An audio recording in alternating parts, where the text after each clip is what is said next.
কার্যত ভোটের দিন এখনো ঘোষণা হতে মাস তিনেক তো বাকি আছেই আমার মনে হয়, বা 2-2.5 মাস তো বাকি আছে। কিন্তু তন্ময়দা, আপনাকে আমি যেটা জিজ্ঞেস করব সেটা হচ্ছে, একদিকে এসআইআর করে বিজেপি নাকি মানুষের থেকে দূরে সরে যাচ্ছে বলে একটা অবস্থান তৃণমূলের, পাশাপাশি এই সিঙ্গেল বেঞ্চের রায়দান নিয়ে অভিজিৎ বাবুর যে রায়দান ছিল, অভিজিৎ গঙ্গোপাধ্যায়ের মাননীয় বিচারপতি, পরবর্তীকালের সাংসদ, এই দুটো ইস্যু বিজেপিকে ভোট দিতে এটা প্রায় দোরগোড়া বলা যেতে পারে। এই দোরগোড়ায় কি বিজেপিকে খানিকটা পেছনে ঠেলে দিল? তন্ময়দা, আপনার কি মনে হয়? দেখুন, প্রথমে যদি আমি হাইকোর্টের রায়টা নিয়ে বলি, জানবেন যে বিজেপি সবসময় বলে এসছে যে বিজেপি চায় যোগ্য শিক্ষকরা স্কুলে থাক এবং একজন অযোগ্য শিক্ষক স্কুলে থাকতে না পারে।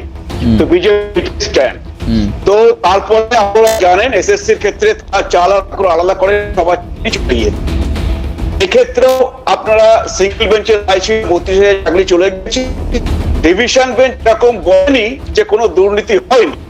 ডিভিশন বেঞ্চ অনেকটা যেটা খাতিরে পরিবারের সুবিধা তারা।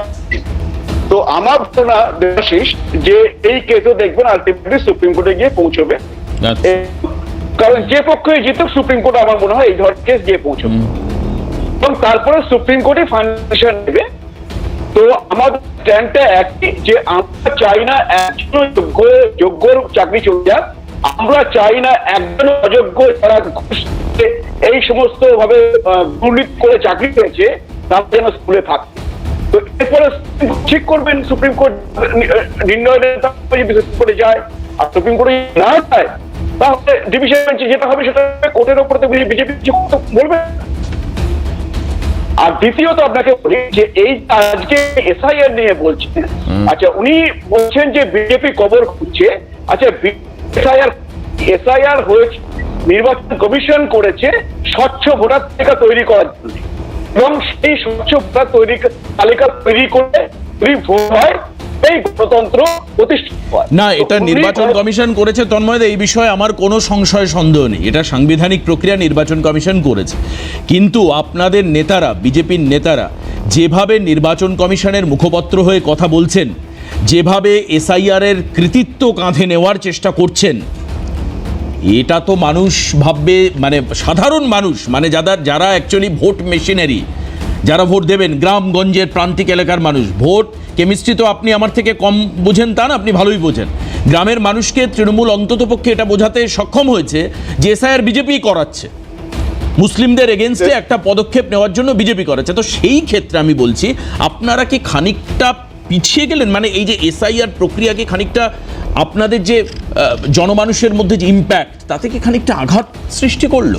এটা আমি জানি যে আপনারা করেননি। দেখুন, পশ্চিমবঙ্গে যারা গণতন্ত্র পছন্দ করে তারা চাইছে পশ্চিমবঙ্গের ভবিষ্যৎ আমরা ভারতীয়রা নির্ধারণ করব। পশ্চিমবঙ্গের ভবিষ্যৎ নির্ধারণ হবে না রোহিঙ্গারা, মৌলবাদী জঙ্গি বাংলাদেশ থেকে এসে এখানে ঢুকে পড়ে রয়েছে অনুপ্রবেশকারী, তারা পশ্চিমবঙ্গের ভবিষ্যৎ নির্ধারণ করবে না। মানুষের ব্যক্তিগত যাতে পশ্চিমবঙ্গে না পড়ে এবং পশ্চিমবঙ্গের ভোটার তালিকা না থাকে, সেইটা হচ্ছে আমাদের প্রতিটি পশ্চিমবঙ্গবাসী আকাঙ্ক্ষা। সুতরাং এখানে হচ্ছে হিন্দু মুসলিম বলে নেই, এখানে হিন্দু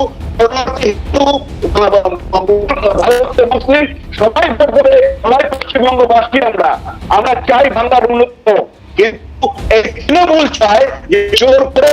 আমি তন্ময়দা আমি আপনার কথার বিরোধিতা করছি না, আমার প্রশ্ন হচ্ছে মানুষকে বোঝানো। তৃণমূল তো গ্রামগঞ্জে বোঝাচ্ছে মানুষকে, তারা তো মানুষের দরজায় দরজায় গিয়ে এটা বলছে। আমি বলছি সেই যে মানুষের যে মাইন্ডসেট, সেটা তো ভোটে গিয়ে তার এফেক্টটা পড়বে।